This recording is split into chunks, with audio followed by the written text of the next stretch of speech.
Just a little bit about myself. I've been with Panasas now for a little over 5 months, so a long time.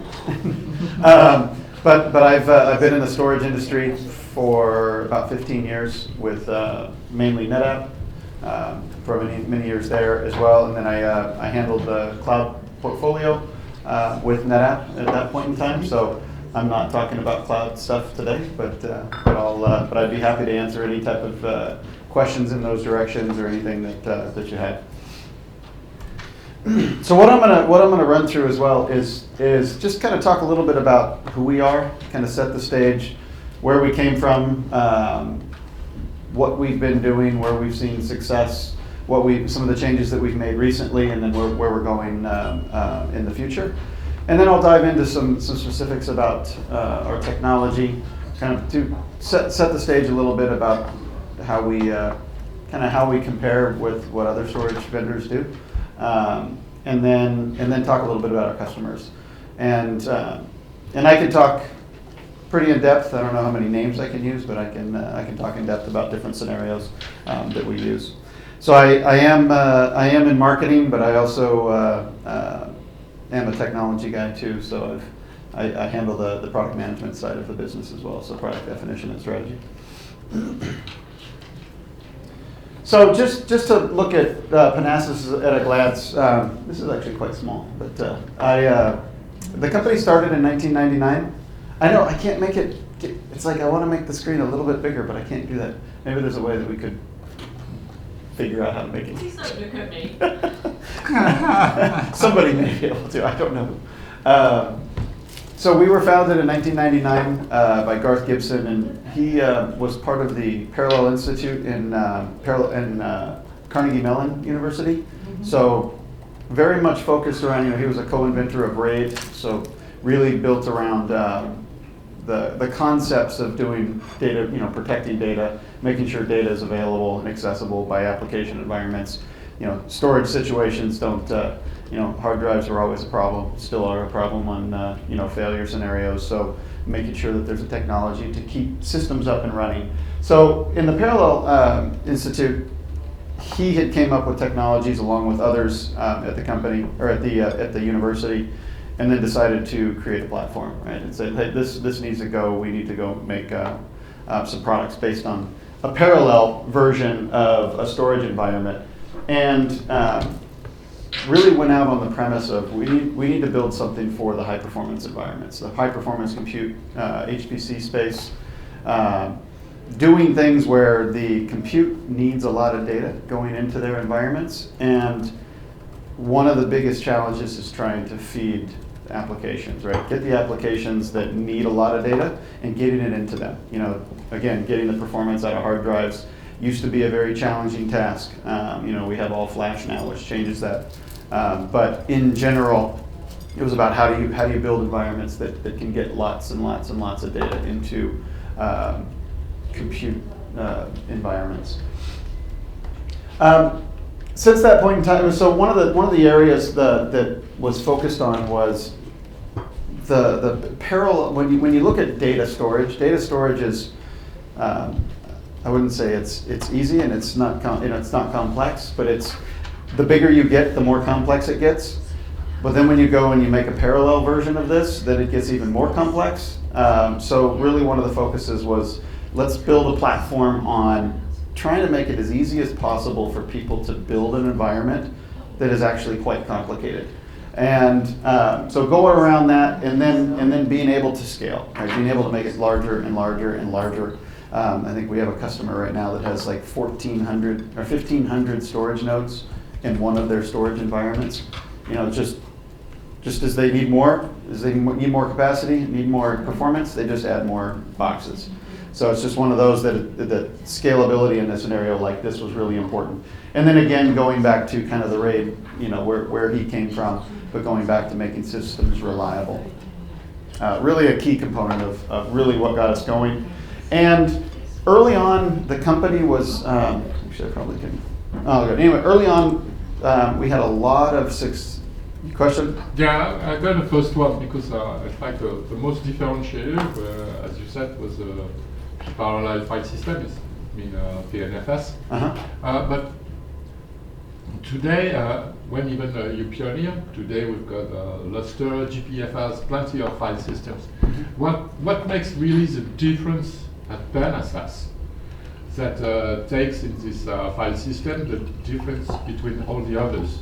Do you cover all the usage? What's the main differentiator? Let me, can I get to that one a little bit later? Yeah. Okay, I'll get to, so I have a slide that'll just kind of walk through and what does simple really mean? Because I think probably every single vendor in every single industry has said their stuff's easy to use, right? So for you, the point is the simplicity of use. Simplicity of use is very important to us. And so there's two key components from these ones here, simple and reliable. In the enterprise storage space, reliable is kind of a given. Things have to be reliable. In the high performance computing space, it's actually a rarity. You know, it's not as common to have systems that run reliably. I think we had an analysis done by a third party that called a lot of our customers and a lot of industry customers just across different platforms, and they said the average downtime in an HPC environment, they average an event every single month, a storage downtime every single month. They have that, and it boggles my mind that is actually a reality. But in the HPC space, and it kind of goes to your question, when you have an environment that is kind of viewed as science project-like, you've got universities, you've got labs, you've got all these environments that are building very high performance scenarios, they've come to expect that their data is just going to go away for a period of time. There's going to be a loss of access. And in some of those cases, I think about 15% of those cases, it was up to a week before they got their data back online. And that's significant. So when you go from a university or like a research environment or a lab type environment where that may be acceptable and you get into commercial industries, that's not acceptable, right? So that's one of those that even though it's not a traditional enterprise storage platform, reliability has been key. So kind of going back to simple and reliable are two of our biggest, I think what's been a component of us for a long period of time. Early? When you say average downtime in HPC is 1 every single month, it's in general or for your company only? In general. In general. Yes. Okay. Yeah. So, one competitive mark that we say we have a customer out there that they've gone on stage and said that they have 8 years they've been running our platform and with 0 unplanned downtimes. So it's something that has been a significant component of what we focus on. Jeff, let me ask a somewhat obvious question, somewhat difficult question. Panasas hasn't, the history of Panasas has been challenging, let's put it this way, right? There's a completely new team in place. You guys have done very well since that new team came on board, but there is still the air of, is Panasas going to survive, right? And you also mentioned just now, and this wasn't the question, but since you mentioned, I'm going to add to it, you're faster and cheaper, faster and better. Let's be really straightforward. So is everybody else. So if you wouldn't mind addressing the first one, which to me is the most important one, because yes, Garth was one of the 5 people who wrote the rate paper. Randy Katz was a big part of it, and I've spoken to him in the past. Again, Garth is an interesting individual. So help us understand this first part, and then you can answer the second part as a marketing guy. Yeah. The second part I'll touch as I go through. Sure. Okay. But I'll the first part. One of the things, and talking about histories. I wasn't part of the history, so I'm trying to. So I'll give you my interpretation on it. One of the things is, for a long time, Panasas had a very specific design type, right? We still, right now, we're an appliance-based company. We don't sell software only or any of those scenarios. But we did a very dedicated hardware platform. And as the industry grew, the ability to change became quite challenging for the company. So that was about 5-ish years ago. They decided, you know what, in order to be competitive from a hardware standpoint, we needed to get off of designing our own stuff. Because that's a substantial engineering effort and cost associated with that. Whereas I would say that probably the main competition in our space is Lustre. Lustre. Yep. So, and it's software. It's a software platform, right? So it doesn't have those same limitations. It can follow, any of the hardware growth that's out there today, from a platform standpoint. Sorry. For example, what's your market share? I don't know that I have a good number for that one. I don't know if the other column. Again, that's reality, right? Yeah, so if we look at it as storage as a whole, it's we're a niche space, right? So, but from a niche space standpoint, I don't actually have the actual market share numbers for Panasas versus Lustre or GPFS in those areas. But anyway, so going back to your question, so there was this transitional period, right? So there was a period of a number of years of getting off of custom hardware, and that took a while. And I would say that we went very quiet during that period of time. And making that transition limits your ability to change and grow. And I think it hurt. I think it hurt the company, but it had to happen. Sure. in order to survive. We came out with the new platform environment about 2 years ago, and we've been on a growth path since then. And then I know also there was a heavy reliance earlier on in the oil and gas space, and when the oil and gas industry stopped spending money, it had a very substantial impact on many of us thought we were done. Yeah. Right. Yeah. So what we've seen since is a substantial pickup in the commercial industries. So across the board, from mainly manufacturing is a big one where we've seen a lot of growth there. We're getting substantial deals now that are in the automotive space, and life sciences is a big one for us. Over the last 2 years or so, we've started to ramp up on the life sciences side of things. So cryo-EM, the electron microscopy stuff, lots of data need from those. So those are some of those industries, and some of those pickups have been big for us. And I think the other one is kind of going back to the simplicity and the reliability piece. In the commercial space, we've seen a significant growth going down those routes. So that's where kind of where we were, where some of the struggles were, and what we've seen is a pickup. And then I'll talk a little bit more about what we're doing now to make that. Okay. I have a follow-up, but I'll hold off on that. Okay. Well, just a question. The fact that now we have artificial intelligence in the common enterprise,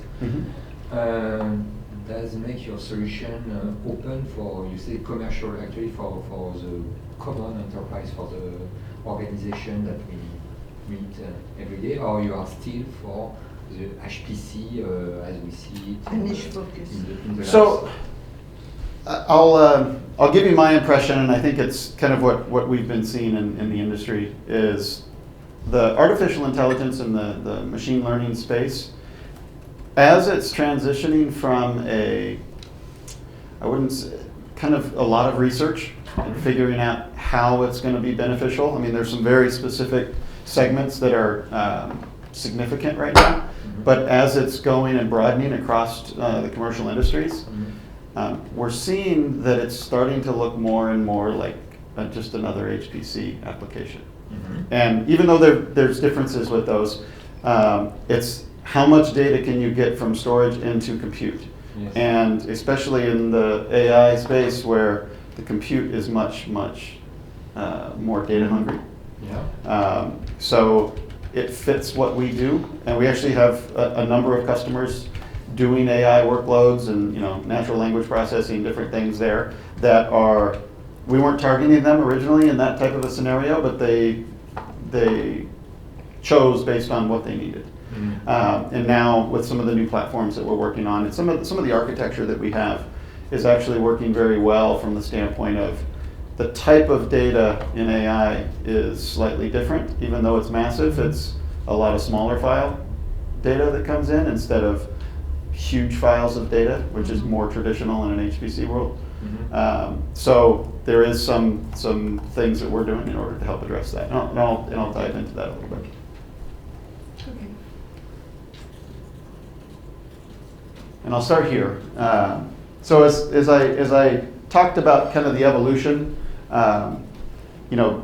many years of one platform. Right? Where many years we had one platform, we had one technology, one software platform that ran on top of that hardware. And if I knew, I would have made it just a little bit bigger. But really going after the things that I just mentioned, from performance and scalable, and then manageable and reliable. But then 2018 to 2021, when we released our first platform that was on general purpose hardware, we rolled out our first platform, our ActiveStor platforms on Supermicro based systems. We're still selling those systems today. The focus was really about, now let's start to pick this up, start to get faster compute environments, more generally available type of infrastructure, and then get back into a growth type phase. And then back in May, we announced our next step, which was kind of addressing a couple of your questions, which was how do we go after some of the new areas, and the question of performance and all that stuff. Everybody's getting faster. We rolled out 2 new platforms beyond just our flagship Ultra platform. ActiveStor Ultra is our flagship. We came out with a flash-based platform, and there's a couple slides that get into those specifically.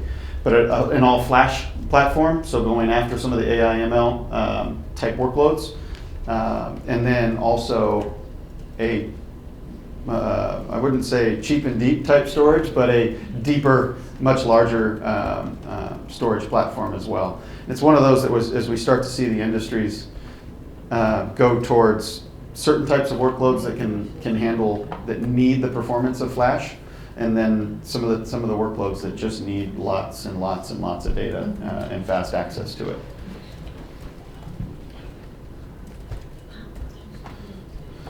Do you know the value of the market that you focus now with your new strategy in 22? It's pretty broad, right? So we could look at it anywhere up to a couple $2 billion industry because it's beyond just HPC. It does include the AI ML space now as well, but file-based environments, there's a lot of different ways to slice it up.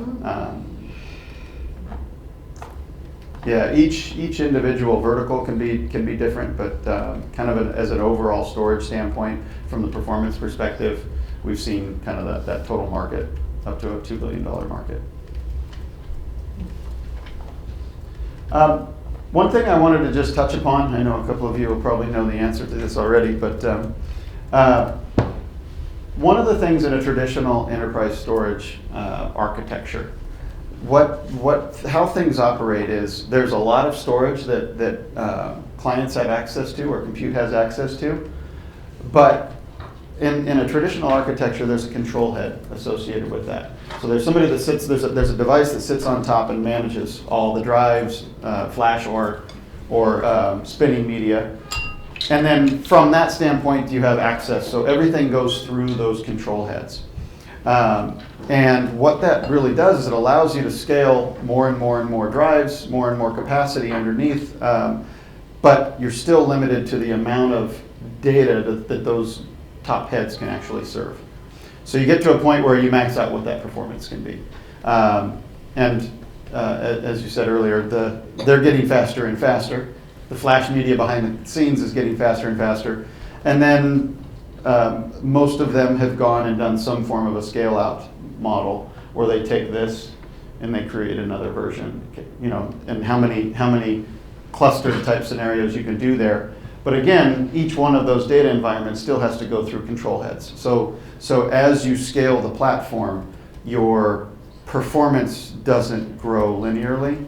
It gets to a point because everybody has to talk to each other and make sure everybody's in sync. If this one's talking to one machine, but their data's 3 nodes over, they've got to go and transverse. And what ends up happening is you have this diminishing returns as you scale to larger and larger platforms.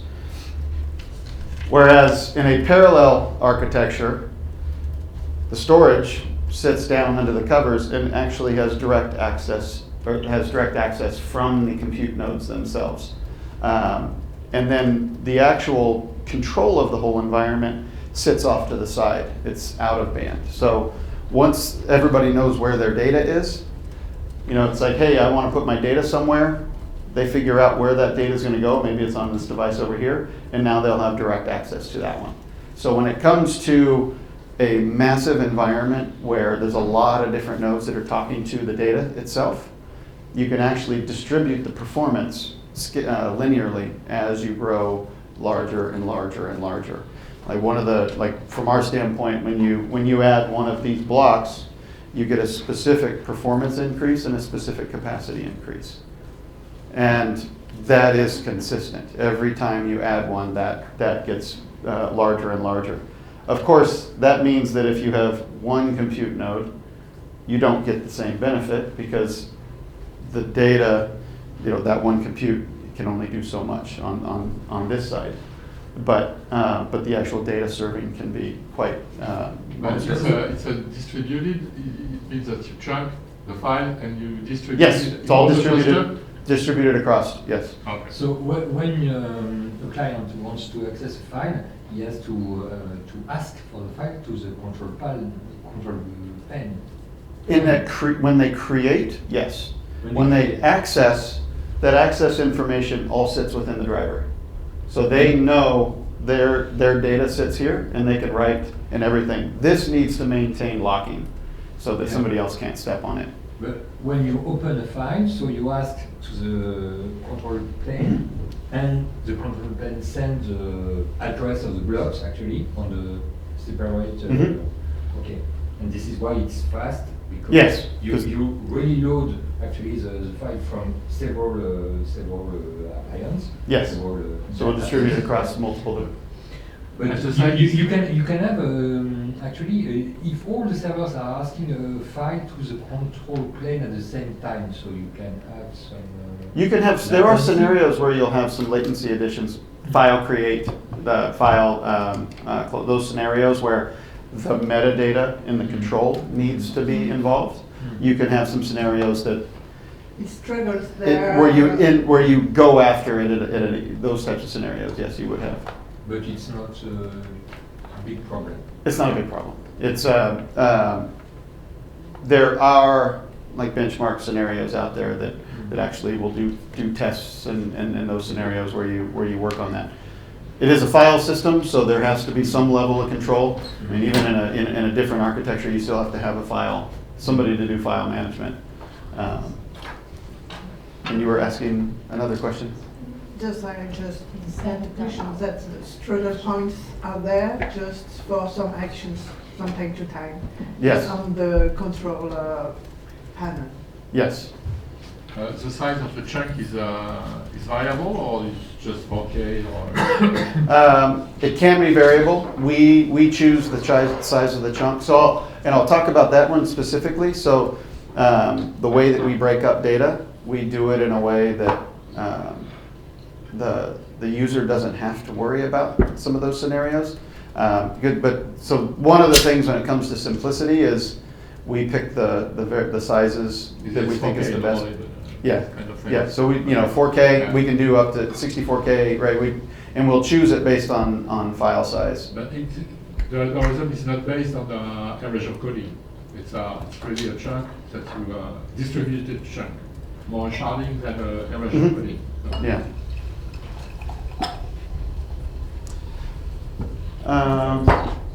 Okay, so that was just setting the stage there. So now what I'll get into is just as I talk a little bit about our platforms, what are some of the things that really drove us to changing the way that why we were for a long time just a one platform company and what made us change. Some of the things that we've seen with our customers come around a couple of key areas. One of the big ones, and I can use like a university type of example here, mixed workloads. I was talking to a customer the other day that they are the IT team within one of the universities. It was in EMEA, I don't remember where in Europe it was, but I was talking to a customer, and one of the things they said we have 30 different research programs going on right now. And of those 30 different programs, we have 30 different storage platforms running those. And they said it's practically impossible for us to manage that because they all need a very specific need from a storage platform. But trying to manage that has become very challenging. So how to address the mixed workload environment? Manual tuning. This is another one where, kind of going back to one of the value things that we do, manual tuning is one of the big ones. Like a Lustre system, you have a lot of knobs. You have a lot of things you can do to tailor for very specific scenarios, which means that you need a team of experts to know how to do this. Or you need someone to do it all for you, and then don't touch it. So that's one of the scenarios where we basically focus on how do you handle this without putting that much complexity on the customer. The other one is around tiering, like how do you address tiering? Is it something where there's only so much data that you can put in a high performance storage environment? Where else do you want it? How do you manage it? How do you address, especially in these scenarios where you're talking about the cost of an all-flash system? Do you want to have all your data sitting on all-flash? Highly likely no. So how do you address some of these scenarios? AI, ML, we talked about this a little bit here, where there's this need now for performance in a slightly different scenario, but again, it's about how do you make these multi-million-dollar GPUs not sit idle. Trade-offs with speed, capacity, and cost. I could say that about anything there, but in general. And then operational, kind of going back to how much does it take to operate the environment? Is that university example, does the IT team have the resources and the expertise to actually manage 30 different systems? Because it usually ends up in their lap after the grant has happened. And you're nice when you say 30 systems. Yes. Yes, exactly. So some of the trends also, and this is just kind of slightly different view on the world.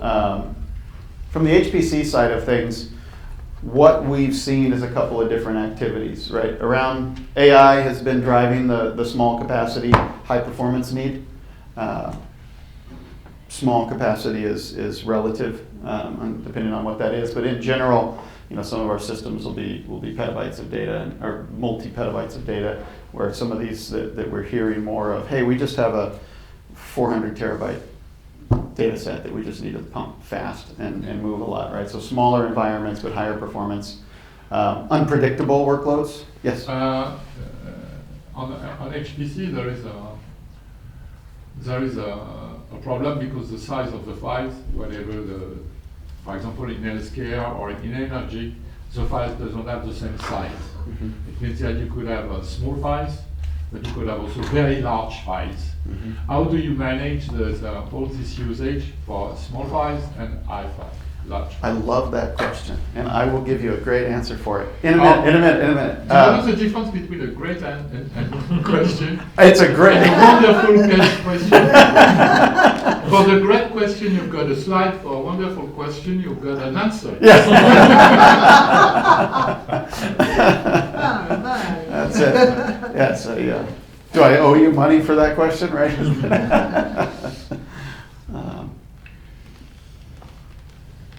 So I'll talk about it. I have a slide to walk through specifically on that in that situation. But it is the variable workloads, and when I say variable, it is there's a lot of different variability, and file size is one of the big ones.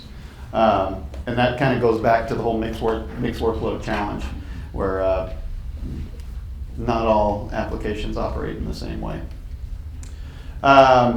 Different performance classes, storage that takes care of itself. That's something that's, especially in the commercial industry, we see more and more need for. Can it just handle its own business? We don't want to deal with this stuff manually. Shared resources, and then also the cooler and more reference data sets. One of the things in the HPC world is nothing's ever cold, but it's just not hot enough. So it's like you don't need access to it every minute, but we need it really fast when we need it. So let me talk about the. Let's see, how far do I have to go before that slide? Okay, we have a couple more slides before I answer your question. So the ActiveStor Ultra, that's our platform that we rolled out in 2018. That really has been our flagship platform, and I'll talk about some of the stuff. PanFS is our software that runs on these. I think there's competitors in the industry that do software only based platforms. We have decided against selling software only, because it usually ends up coming down to there is a challenge when it comes to software only. And in a cloud scenario, I think software only can play a little bit stronger than in the data center itself. But with the cloud comes different challenges in this type of workspace. And your customers have data centers. Yes. So that's where we focus. I think I don't know, probably 99%. It's one of those that, from my standpoint, so I spend a lot of time working with the cloud providers, the Googles and the Azures and the AWSs. So I am a fan. I really like what they've been doing and how they've changed some things, but there's limitations of what you can do there, and that's where this type of a platform, I think, would put a lot of those to their knees if they had to run some of these workloads in a cloud. May I ask a very naive question? You are talking about the size of the files, but at the same time, you are not talking about the size of the calculus. Yeah. And sometimes the calculus, it's not very easy to slide to make it into a parallel one. So how can you manage this kind of problem? So what puts us into not all of the storage industry is that situation right there. That situation, okay. Yeah. We provide platforms that can give a certain amount of performance per piece. Per piece. But if you don't distribute the compute, yes, you can't take advantage of the parallel as easily. Okay. Because again, to get the amount of performance out of our systems that we can offer, you need to have the compute distributed as well. Okay. Yeah, because it's. For instance, Katia, which is for managing aircraft, then it's very difficult to make calculus to small ones. And it's as the applications are designed, like if they can design the applications and break them apart and parcel them, and say we're going to work on this piece of data and this one's going to work on this piece of data, and they take their individual slices, but that becomes work for the application teams to create. And the HPC space, I think that's essentially what moves an application from standard into more of an HPC type application. Usually you have a ratio between the amount of servers and the amount of block of storage of. Yes and no, because there's so many various ways of looking at how much performance, how much data can an individual server process. Mm-hmm. You can start a lot now, right? There's so many cores inside of a CPU or a GPU.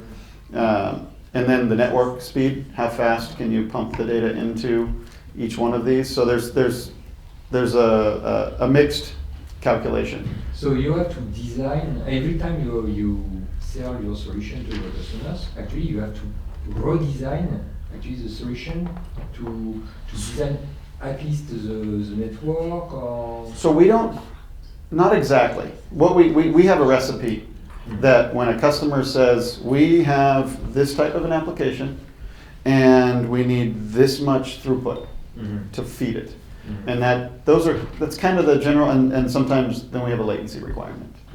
So there's a couple of those scenarios that we put into a calculator on our end, and it says, here's how many nodes you need, what types of drives and size of drives do you need in each of those nodes. We don't have a lot of variability on that one, but there is a couple variations. And then how wide you make that. And sometimes somebody needs more performance than they need capacity, but they end up with a lot of extra capacity because in order to feed that much performance, you have to build a certain size system. So there's usually a couple of knobs that they give us that we can then build the system for them, and we'll say, here, you need 40 storage nodes, and you need like 2 controllers, or actually 40. You'd probably have more like 10 controllers, but because the controller. So one of the questions you had asked before from the bottleneck standpoint, or I think you both did. We don't have just one controller. Okay. Yes. So that I didn't answer that earlier, I but. didn't. So we have a bid right now where a customer is specifically asking for a very specific throughput requirement. They have a certain 4K block size performance requirement, and then they have a file creation requirement. So we take that and say, okay, you need this many storage nodes for the throughput. For the 4K requirement, we'll say maybe all flash for the, depending on what their performance need is for that. And then for the file creation, you need, 3 times as many or 2 times as many control heads, directors as we call them, in order to do that. So that way you can build this system. So there's a recipe for doing these things. I got another question because every time, especially in file, when you create or when you change a file, you work also on the metadata, and you've got a problem of data amplification. How do you manage the data amplification and the scale PanFS is working to avoid that at the end the capacity was unbearable for your customers? I'm going to do something for you. I'm going to jump to another slide, and then I'll come we back. have a special session. You did it.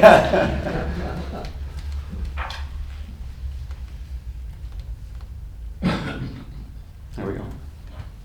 So one of probably the key for the PanFS architecture, probably the key value that we bring to the environment is what we call dynamic data acceleration, marketing name. But what we actually do is, and this is one thing that for a long time we struggled with it, and I think it was something from why was Panasas viewed in a certain way as the whole transition to all flash.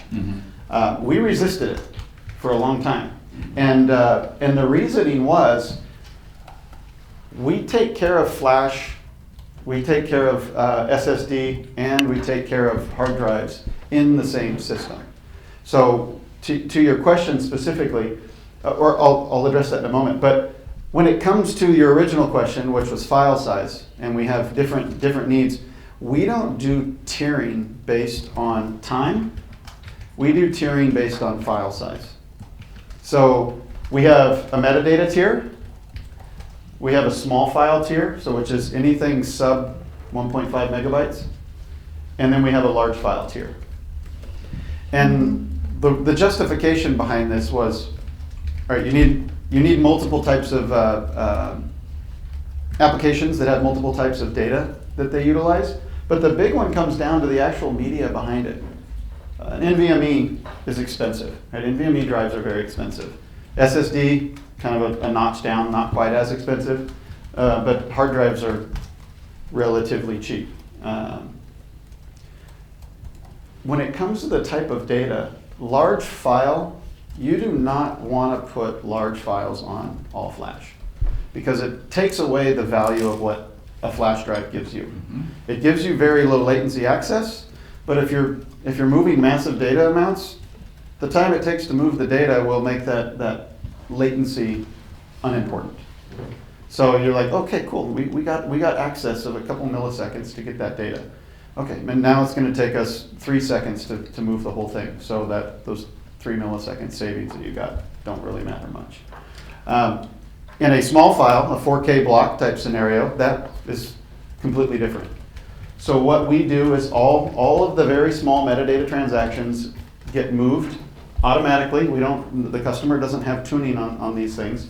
We put it into an NVMe drive. So every one of our storage, our base Ultra platform has all 3 of these data types or media types inside of them. So the metadata will go directly to the NVMe drive. So you have that fast response time, low latency for any type of very, very small access.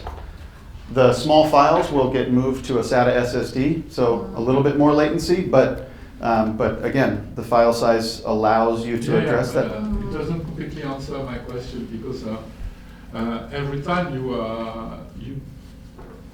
you create a new metadata every time. That's why we call it data amplification. And at the end, the volume of metadata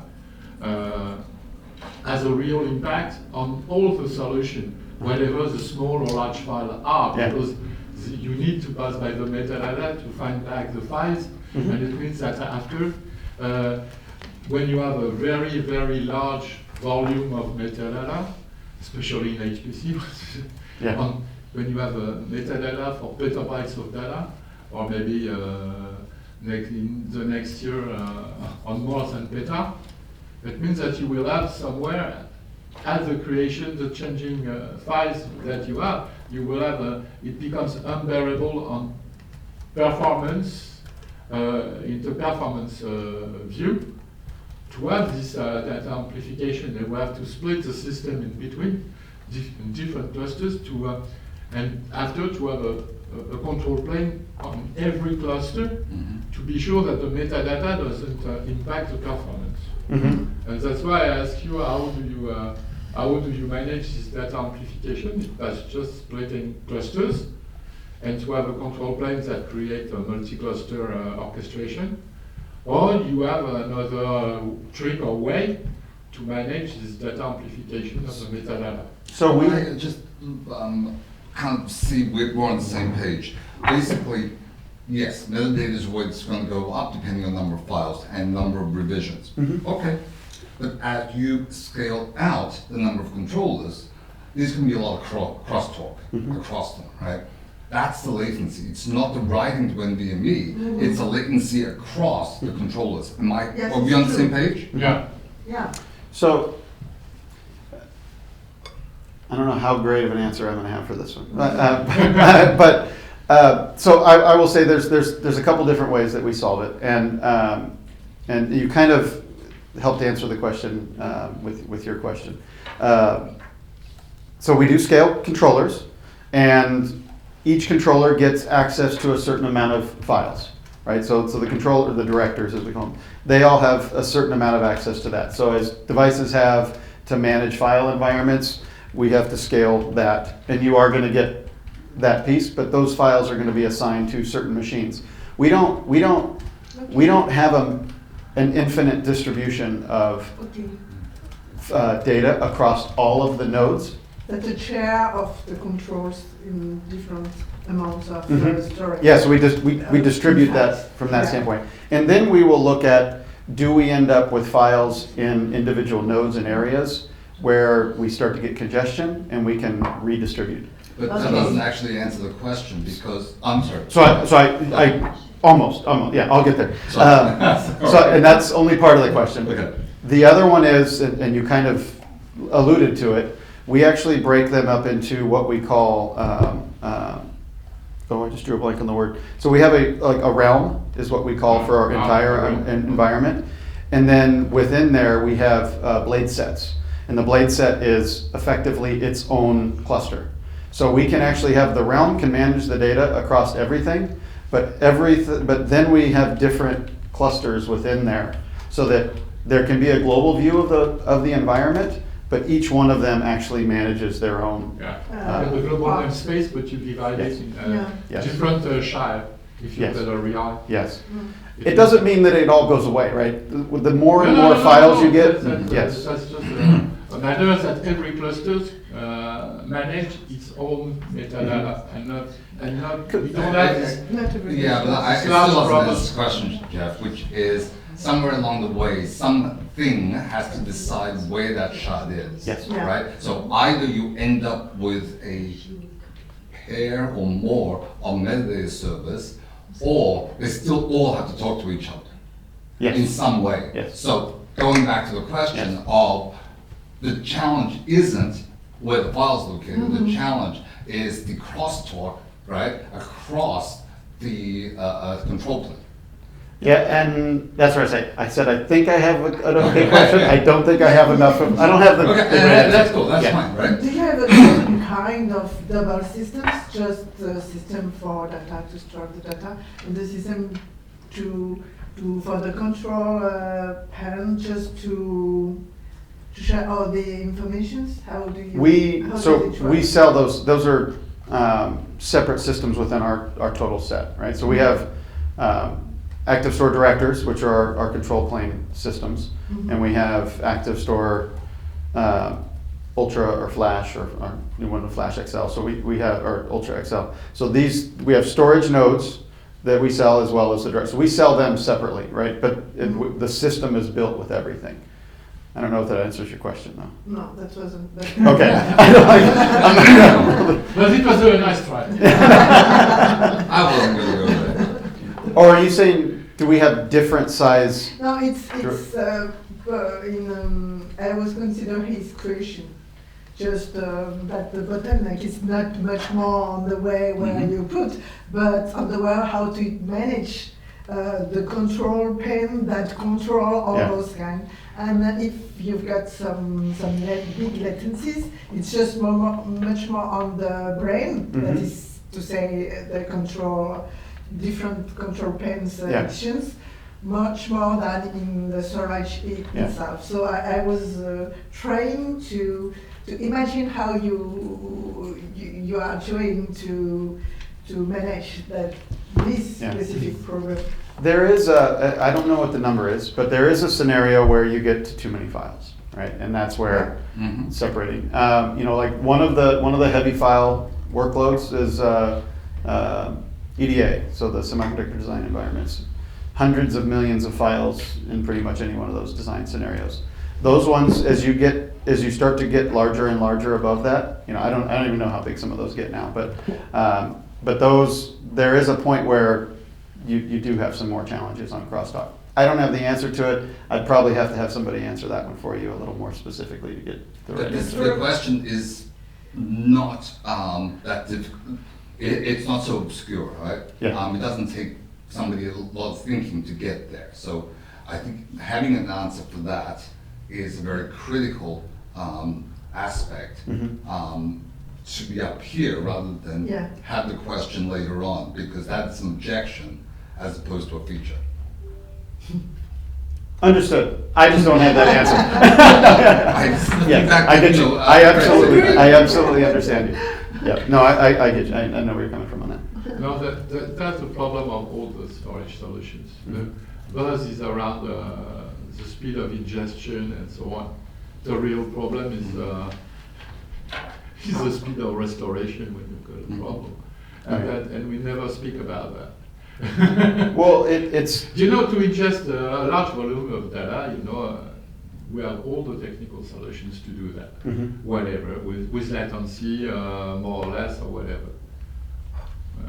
When you've got a problem and that you need to restore, it's another thing. And in fact, today I think that we have to speak more on the speed of restoration when you've got a problem, more than just the speed of ingestion of data. Well, are you saying restoration or read? Both.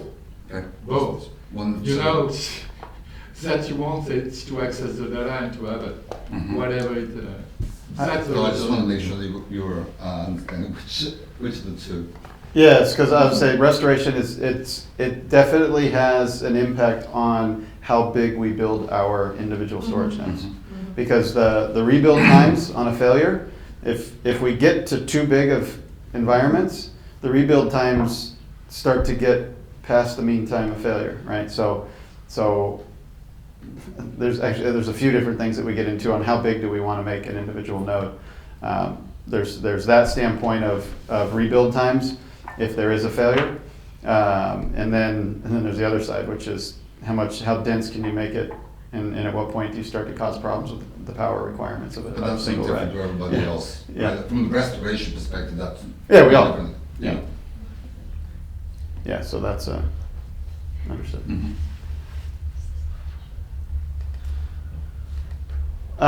Dynamic acceleration. What's that? Dynamic acceleration. Dynamic- Thank you to come back to. One of the things I was going to say here too is that by the way that we do this, one of the implications of taking this and separating it is you no longer have any small transactions on a hard drive. So again, you're getting the hard drive to only do what it's efficient at doing, which is moving large files, or making large sequential data transactions. So it's something that allows us to give customers an answer to multiple types of data types when it comes to applications. They can have small file applications running with large file applications, and you're going to have, the data is going to sit in different. So you're going to get your small file performance out of this as well as your large file performance out of this. The one thing that I didn't really state here is, so this is how it works in our system that has all three. In our new, and I kind of skipped over this slide, in our all-flash platform, which I'll touch on, is we don't have these here. We have NVMe, two types of NVMe. So for very low latency access, one type, and then the slower, like it's M2 and U2, right? The two different types of NVMe. And so we have those two types in our system, and we put the metadata on and the small files on the faster, and the larger goes. So we still do this same type of a thing, but in this scenario, it's only to a couple of different media types. And Bertrand, I think that having the sequential nature of the HD stops defrag. Yeah, because it's all writing sequentially. It's going to be right next to each other. Which Yeah, means the but read from the large You file can't will do be. you can't do it on the. Hmm? You can't do it on the not to have a problem. It reduces. Because sequentially it's more efficient on SSD. No, Well- on hard disk drive. You get a large file. Yeah. You lay that down sequentially, Yeah, right? but, So it reduces the fragmentation. I think they are doing it rundown. To have not this I see what you're optimization of the saying. plasma. Okay, you're correct. Sorry. Yes, you are correct. There are scenarios where even in large files where you're reading and writing small pieces of files, that you run into some of these challenges anyway. The third platform, I'll back up in a minute, but the third platform is we actually got rid of the SSD tier, and we just have NVMe and hard drives, right? So in that one, again, we've actually seen better performance than we had expected in that scenario. Just the amount of small files in a lot of the scenarios weren't as significant as we have a lot of metadata, and some of the small files go into here. So there is some sizing things that we have to do there, but it allows customers that have very large data sets, very large file data sets, to get a system with a better price point. And I'll back up now, or you have more questions on this one? Oh no, I've Good? plenty others, but Okay. we will see. They are more global than just this bit and bytes things. Okay, so I was just going back to, so what I showed you there is the PanFS architecture, ActiveStor Ultra, which has the 3 different media types, and the new platform that we rolled out, we actually started shipping over the summer, is the ActiveStor Flash. That is all NVMe, 2 types of NVMe for really for the more small file performance scenarios. And then the XL, so extra large set, where we focus more on larger hard drives, larger data sets, and less small file requirements. And you launched them in May, you said? Oh yeah, so we launched these in May, we started shipping in June. Okay. So we actually, it's quite funny, this system has been the most popular so far. There's a lot of customers that have bigger and bigger data sets that they. Problem of capacity. Yeah, it becomes a problem of capacity, exactly. And it's a 12, 16 tera disk. 20 tera disks. 20 tera. Yeah. Yeah, so you start to get in some of those rebuild scenarios with these massive disks. And so I think we're talking about a base platform on this one's around 750 terabytes for a minimum configuration. So much larger systems. I think we have, one of our more recent deals was a auto manufacturer in Europe that just did a 10 petabyte deal with us on this system. This was the one that, a big one, as well as the oil and gas. I think we all know That's that's impact on supply chain for that? What's that? That impact on supply chain? Supply chain impacts everything right now. It impacts everything. So what we've been doing is a lot of trying to do a lot of different games with multiple vendors, because we've gone to it is Supermicro that is under the covers on these systems, but some of the components we can get from different places. So we're working every angle we can to try to not let supply chain impact us, but Hitachi, Samsung, everyone. Yeah. Everyone is in the game. yeah. And our lead times are, I think we're pretty much at 16 to 20 weeks for lead times, which isn't too bad compared to the network. It's the network right now, the network industry right now is, I think, like NVIDIA, I know we have some of the switches for that, and some of those things are 48 to 52 week lead times. Back to purchasing. I'm sorry, Jan. You want to go ahead? Yes, no, I had a question of your new offer, actually, just to be sure to understand, because you have building blocks in your solution. So you have a director and you have storage node, and previously you had SSD storage node, HD storage node, everything existed. So now, if I understand well, actually it's the director that is only for flash or only for... Oh no, so I'll show you, just real quick, I'll back up. In this scenario, these platforms are the ones that I just showed you. So the ActiveStor storage platforms.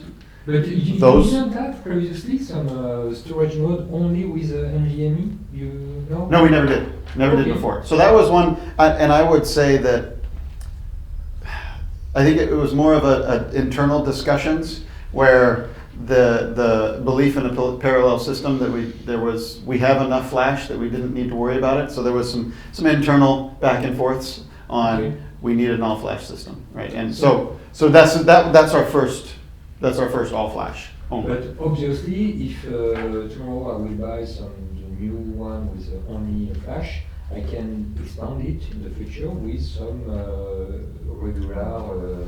So we do it where the blade set, so the individual cluster, we will do a flash cluster and hard drive cluster, but they're global namespace. But right now, that's the way they operate. So on the software side, it's possible you can expand the one with the other, but on the hardware side, the array is not the same. They're not the same. Okay. Yeah, so we work on. You can take the blade with NVMe and to put it with the Ultra HD only.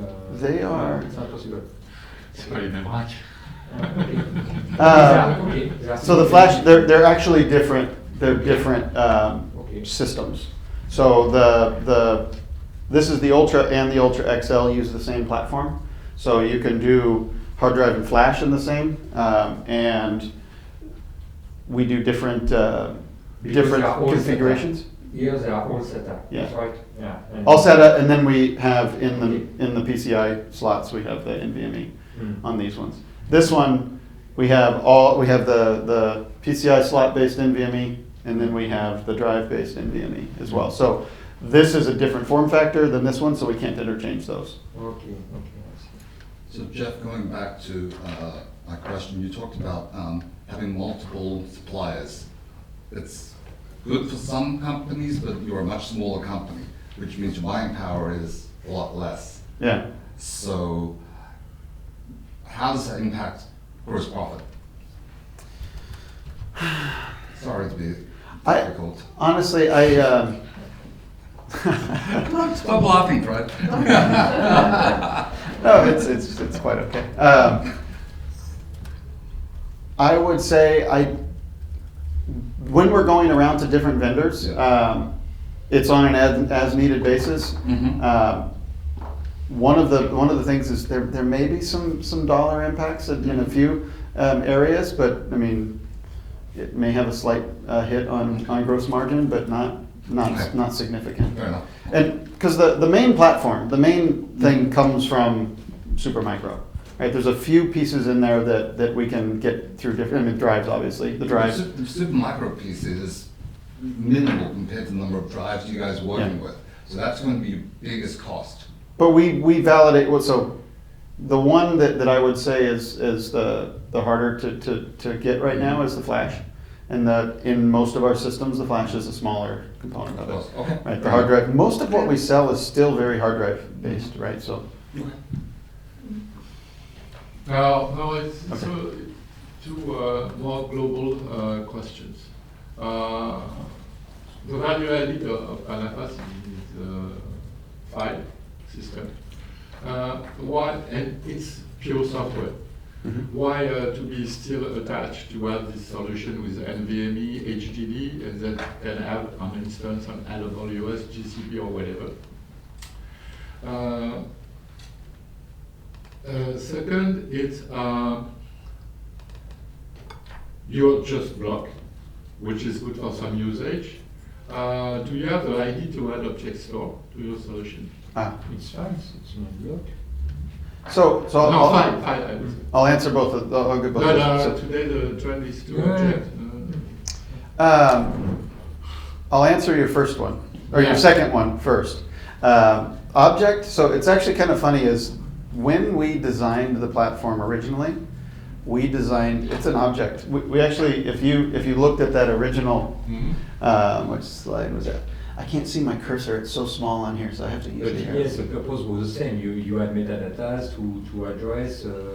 Yeah, data but final and object other is nodes. not purely object store. So it's different. Yes. So we call these OSDs, even though they're our storage devices. It's an object storage device. That's what we call it. We've actually the systems were built on object originally. It's not the S3 object that AWS made prominent, right? We did this well back, but we do have an object store based solution. And I will say we are, how do I say it right? We're investigating putting an object interface on the platform. So it's something that's definitely interesting to us in a couple of different scenarios.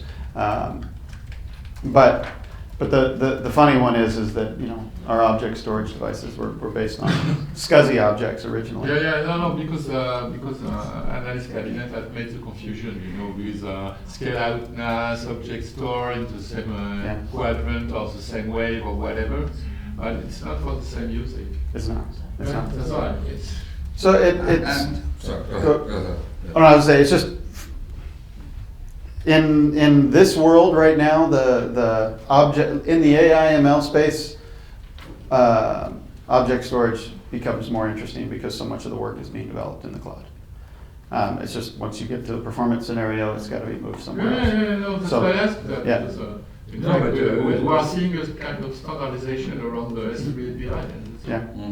And actually, that's a good De question. facto. Because at the beginning, so we were discussing the fact you could have new customers thanks to AI. Mhm. But if AI goes only to object storage, that's I wouldn't say only. So that's where I think it's important moving forward. Like I say, we probably have a more of a limited view because of what we do, but we have a lot of AI ML customers that are doing different things that are still file-based transactions. I think that's one of those that as we move forward, until we have an S3 type interface, we probably won't see some of those requests. But I will also say that most of the people that I've speak to so far haven't gotten to and I'll say I know that the AI/ML and the storage side or the object side of that is significant, but it's I think it's like 80% of all AI efforts. I shouldn't say. How do I say this correctly? The work that goes on there, it stops and then they try something else. There's a lot of work going on right now on trying to get to something that makes production sense. There are, as I said, there's specific industries or specific scenarios that are moved into the production world, but there's a lot of them that aren't quite to the production standpoint yet. So that's where, for us, it's like we're doing some things so that we can address that as it becomes bigger.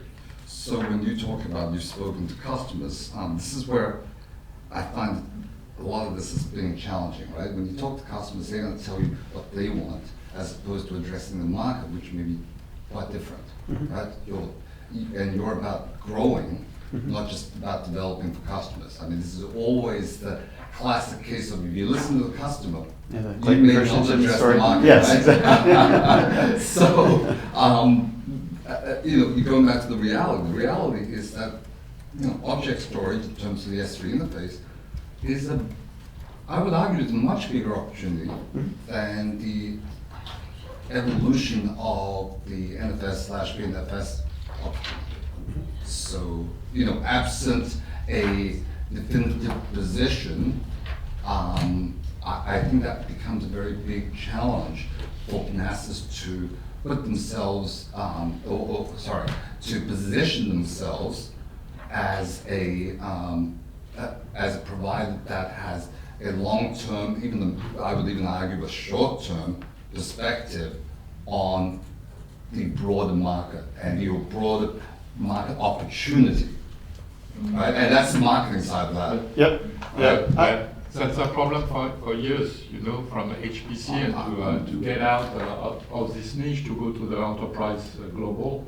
But they're not addressing it, they're not talking about it, then... Yeah, but they try. Then get back to the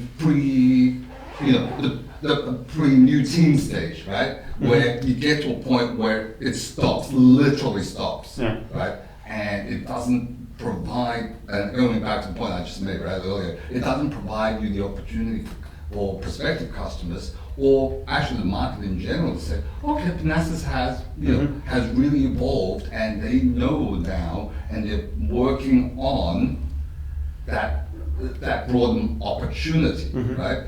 And from a true marketing perspective, do the song and dance, right? Reality, selling and install are very different things. Absolutely. I agree. And don't forget my other question around the hardware, because you could be totally software defined and to put it on a VM anywhere. Why do you still stuck with racks, disks, and these kind of things for Panasas? I'll answer yours and then I'll go and I'll address. So I'll say this, just from the marketing standpoint, there's a point where I feel comfortable talking about tomorrow, and then there's a point where I don't. And I exactly understand what you're talking about, and we have a direction there.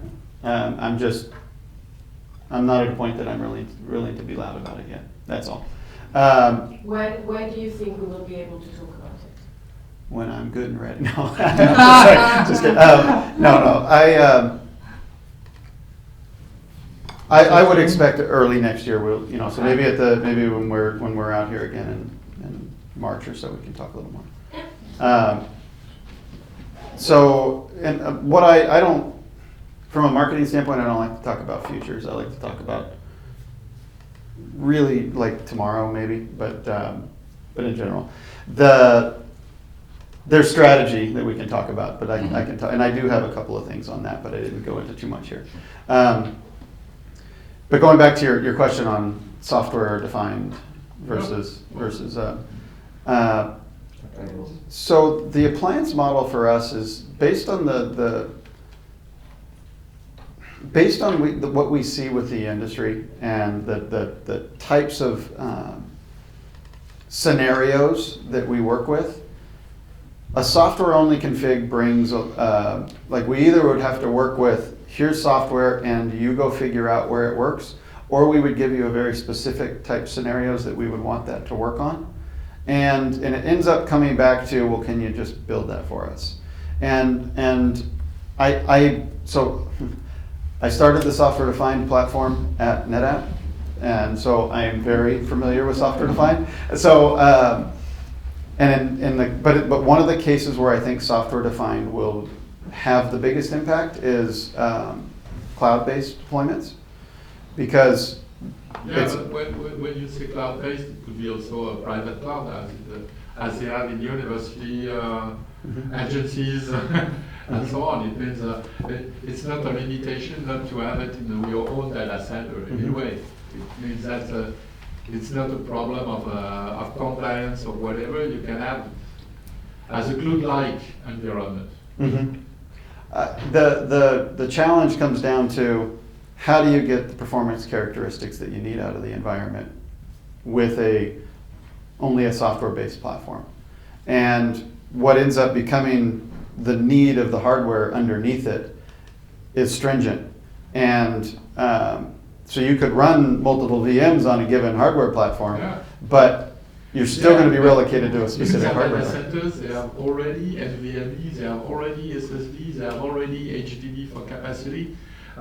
If they don't have it, they can deploy it on the cloud instance, on AWS, GCP, Azure, whatever, to have the same results. You think that you've got a dedicated hardware part. Why to have inside racks? the dedicated, what it is dedicated? That's Dedicated in the fact of support known situations of failure versus kind of the unknowns of what can happen in those. The failure domains increase when you go into a software-only based platform. And then just really from customer support standpoint. It's like, what's wrong with this system? Who do we call? And I've seen it many times. We're running this here in this situation, and it's like, well, who's at fault?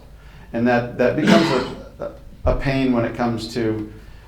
We even see it in some scenarios today where we've got customers that are saying, your storage is bad. There's something wrong with your storage right now. We're pissed off, right? And you get customers that say this stuff, and when you go and you dig in, you find out that you've got a network configuration somewhere that you're limiting your ability.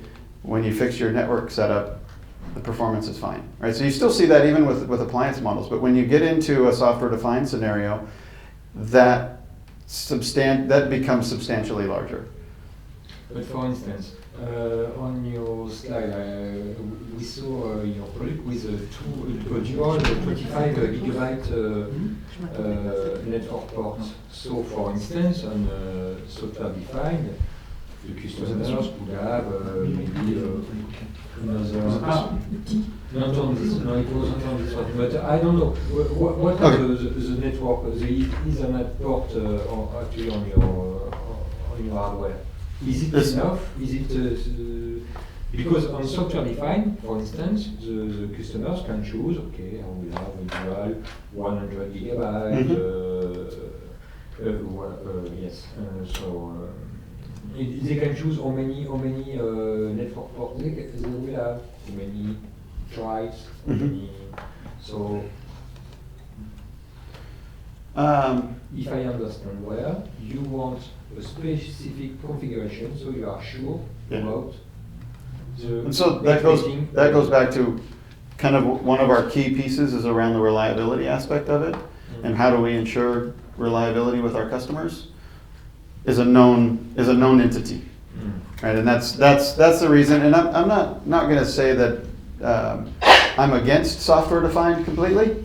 I just in the scenarios that we work in the types of environments, the failure domains, and all of that, it becomes the appliance model is interesting. Seems to be the best fit.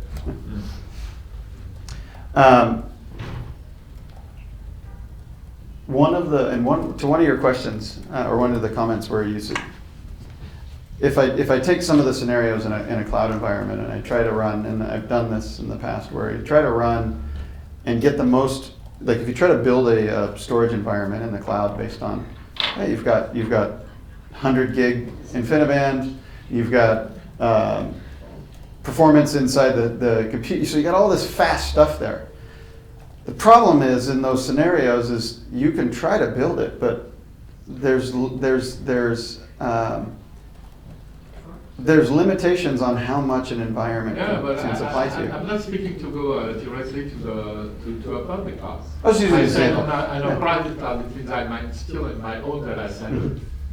It means that I don't have to add a new appliance, a new rack, a new whatever, and to use the public cloud only on burst, if I did. But my proposition was not to be on the public cloud directly, but to use what I have in my data center and to put I don't know PanFS on a VM, on a container, whatever you want, stateful, stateless, whatever the things, and not to have to add new hardware and to create new opportunities for your market enterprises, because it's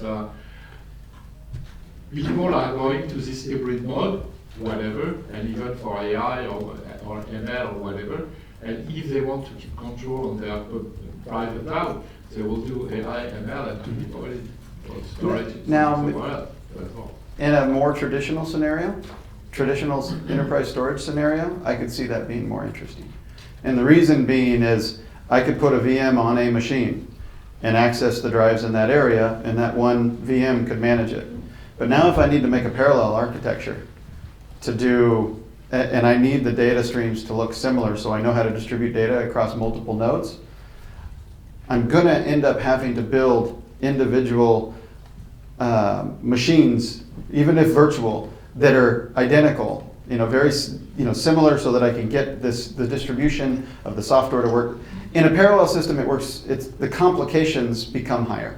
In an enterprise type situation, I can see that being much more of a common scenario, where it's like, hey, I want to throw a node out there, and I want it to be on any sort of machine, and it's got a certain amount of drives, and that'll be good enough, and I just need to replicate data somewhere, right? So it's, but the characteristics aren't going to be the same. Parallel system. But that's where parallel, where you're trying to build I need a high performance ingest environment. Trying to do that with VMs and the drives and individual machines. I believe that you would end up having to build for that. And so if you're going to build for that, why not just build something that's been qualified and tested? And you've got some already use case around data stream like Kafka, this kind of things. Use case, we have test work going on. We have benchmark information, things that we're doing right now to go after some of that stuff. Now that we've got an all flash-based platform to address some of these scenarios, we're doing work on benchmarking all of that stuff. It means that you can downsize even to the edge. Don't say that again. That you can downsize to the edge if you want. Yes, but on the edge you don't have a lot of servers with yeah, but you can treat the data locally on a small cluster. Typically, in the AI world, we play in training, right? We play that side of the business, right?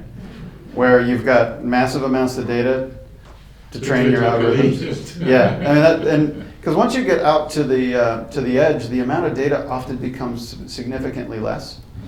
And maybe it's data that's coming in from a lot of different streams, and you're only moving small amounts to wherever that is needed.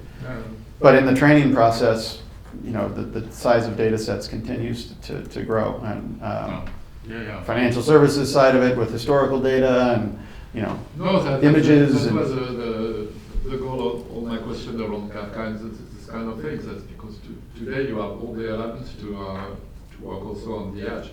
Of course, to modelize and to train a model, it's in the data center or somewhere. But to have the first treatment on periphery, you've got everything to do. Yeah, so I think that it depends on how big the edge is. Right? Yes. That's what the answer for me would be.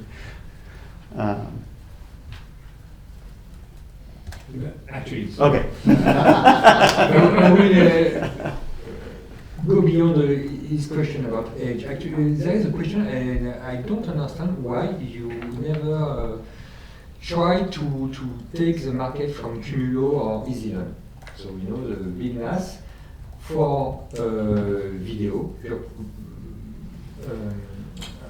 application. So they had some studio, they are working on in parallel from different workstation, access video, so there's the throughput is quite high.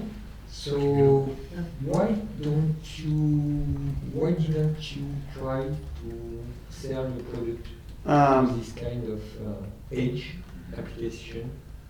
There's a couple of areas where parallelization works in the media side of things, and then there's areas that don't, right, from a parallel standpoint. And I think we did do an effort a number of years ago of going at the media entertainment space, and I don't think we did it right. Okay. And it ended up to where systems were being tested in environments that didn't fit for it. So, and when you do that, you kind of hurt yourself a little bit. And so now it's a matter of, there's scenarios that we work with customers in this space. It's just not one of our, it just hasn't been one of our primaries. Okay. We will continue to go and go after those scenarios where you're talking about CGI processing and stuff, and some of that work where they do parallelize, but we'll be very, basically much more selective on how we go address, market for those environments. I just wanted to jump to a couple of things here.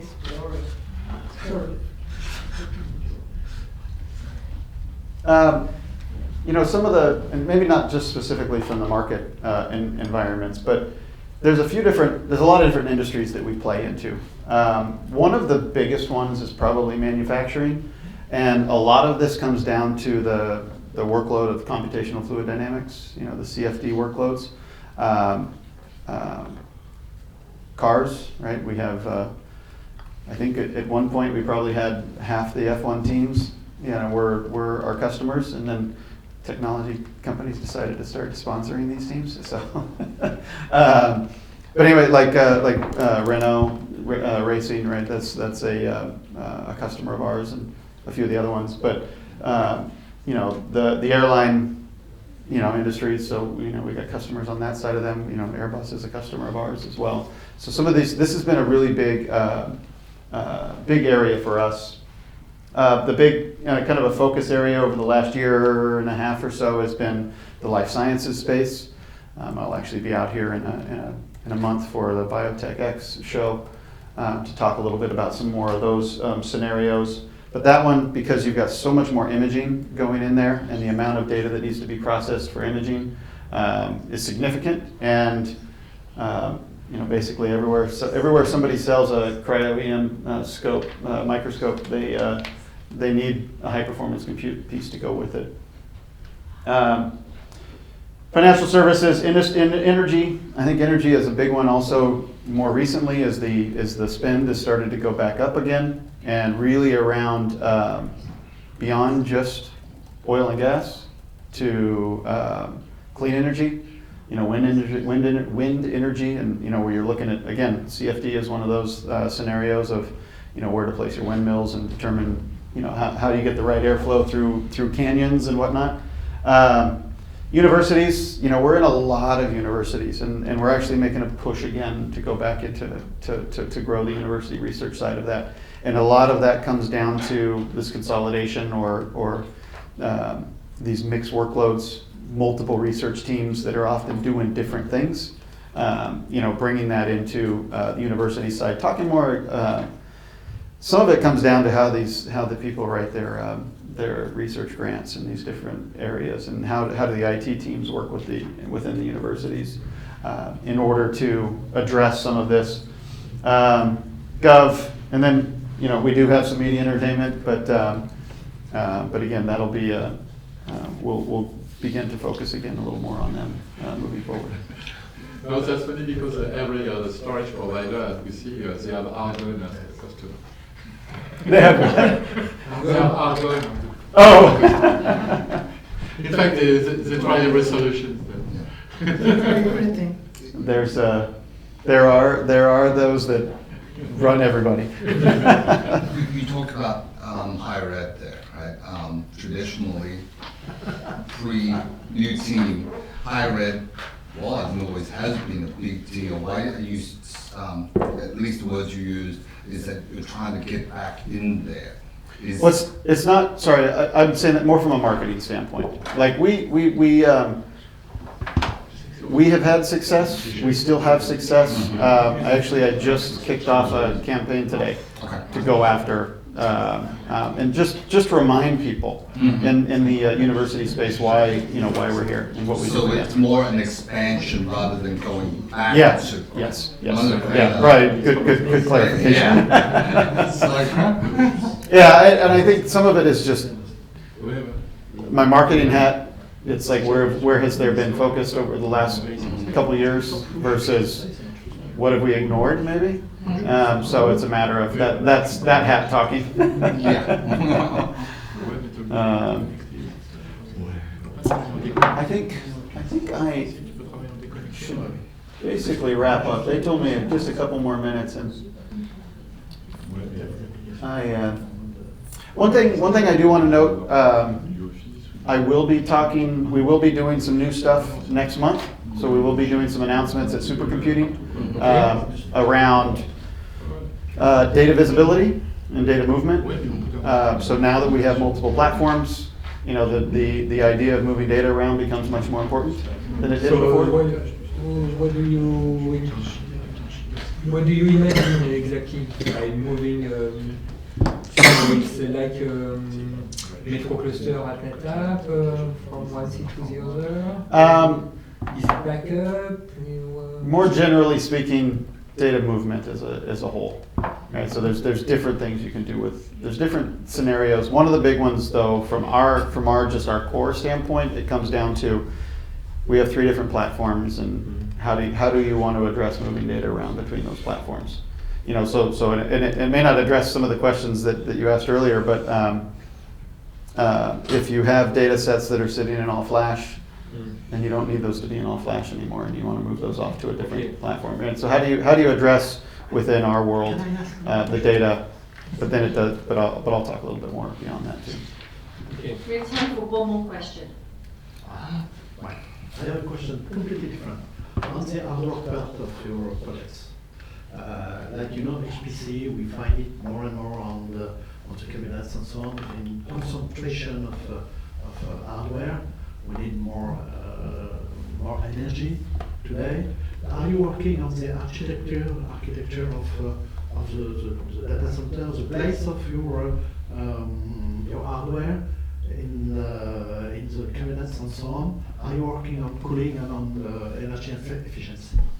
So we don't build the systems. So, but I will say that by going to just a commercial off-the-shelf systems out there, the density levels within an individual of drives within an individual system, there's a few that can be very dense, but the majority are not. So by that measure alone, it means that your power density is going to be better. If someone needs a lot of data, it would come down to distributing power. I mean, you're still going to need the same amount of power probably in order to address based on the hardware underneath the covers. But some of the struggles that we've seen with some customers is the amount of power that goes into an individual rack. and trying to get, I mean, you can look at some of the new GPUs. I mean, you can only put one in a rack in a traditional, whatever, 30 amp rack. You can't do two of those, right? So then it's like, hey, so you got to find ways to distribute those environments. But we don't specifically do the hardware design stuff anymore. So I guess the answer would be no. Not a question, a comment. You talked from the beginning that you're not software, and you just talked about taking on costs, right? Coming up with shelf parts. Doesn't that come back to you being a software company? Just a comment, not a question, because I'm not allowed to ask a question. We're an appliance company, but our IP is software only. Oops, as I hit my But microphone. you see where I'm going, right? So That wasn't a question either. from a design standpoint, there is business practice that has us doing appliance-based designs, not technical limitations.